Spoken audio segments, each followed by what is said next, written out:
কাউকে অসম্মান করতে গেলে শিক্ষার দরকার পড়ে না, কিন্তু কাউকে সম্মান দিতে গেলে শিক্ষার দরকার হয়। আর সেটা হলো বাবা মায়ের দেওয়া শিক্ষা। ছেড়ে যাওয়ার সিদ্ধান্তে যে অটল, তার কাছে নিঃস্বার্থ ভালোবাসাটাও একটা অভিনয়। যারা বেশি মিষ্টি মিষ্টি কথা বলে পিছন থেকে ছুরিটা তারাই আগে মারে। প্রতিদিন অন্তত 1% হলেও নিজেকে উন্নত করবেন। বছর শেষে দেখবেন মোট 365% হয়েছে। যে কোনো সম্পর্কের পাসওয়ার্ড হচ্ছে বিশ্বাস। মানুষের বেঁচে থাকাটাই অস্বাভাবিক, মরে যাওয়াটা স্বাভাবিক।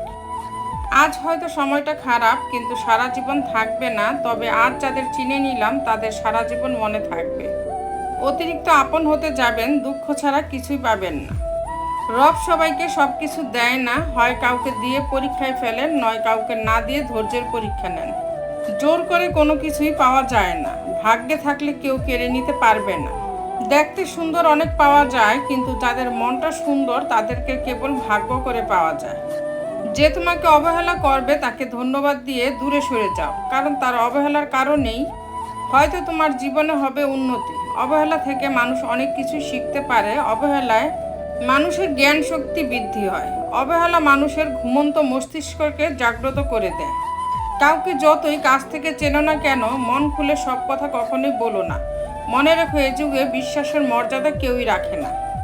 জীবনে যদি বারবার পড়ে যান, তবে পথটাকে বদলান, স্বপ্নটাকে নয়। কারণ একটা গাছ তার পাতা বদলায়, জায়গা নয়।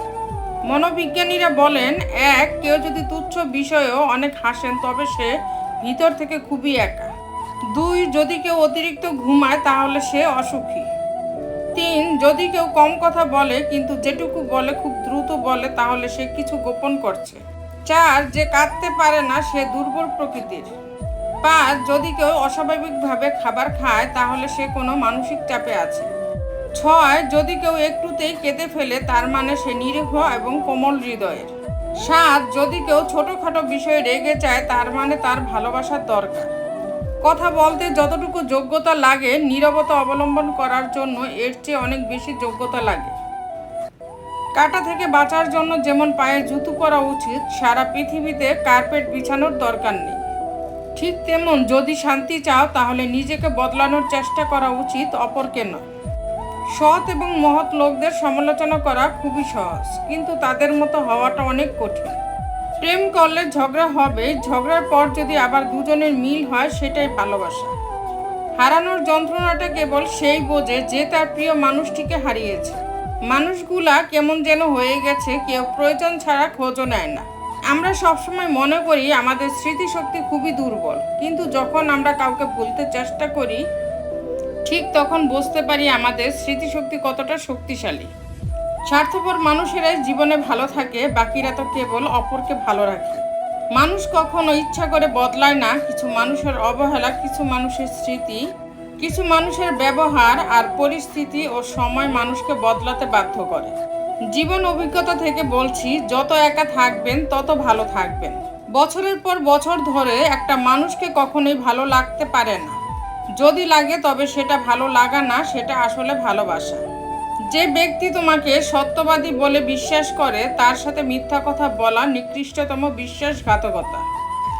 আপনার বউ চাকরি করুক আর নাইবা করুক, প্রতি মাসে তার হাতে কিছু টাকা দিয়ে বলুন, এই টাকাটা তোমার ইচ্ছে মতো খরচ করো, আমি হিসেব নেব না। বিশ্বাস করুন, মেয়েটি কখনোই ইচ্ছে খুশি মতো খরচ করবে না, বরং আপনার বিপদের দিনে সেই সবার আগে পাশে এসে দাঁড়াবে। খারাপের সংস্পর্শে থাকলে একসময় ভালোটাও খারাপ হয়ে যায়। আমাদের বয়স বাড়ার সাথে সাথে ইগো বাড়ছে, ভালোবাসার মানুষের সংখ্যা কমছে, কাছের মানুষেরা ছেড়ে যাচ্ছে, আপন মানুষেরা ঠকাচ্ছে। এটাই বাস্তব সত্য। তো বন্ধুরা, ভিডিওটি যদি ভালো লেগে থাকে তাহলে ভিডিওটিতে একটি লাইক করে দিবেন, চ্যানেলটিকে সাবস্ক্রাইব করে পাশে থাকবেন। আর হ্যাঁ, নিজের খেয়াল অবশ্যই রাখবেন, কারণ এই স্বার্থপর পৃথিবীতে আপনার খেয়াল কেউ রাখবে না। দেখা হচ্ছে পরের ভিডিওতে, ততক্ষণ সুস্থ থাকবেন। Take care.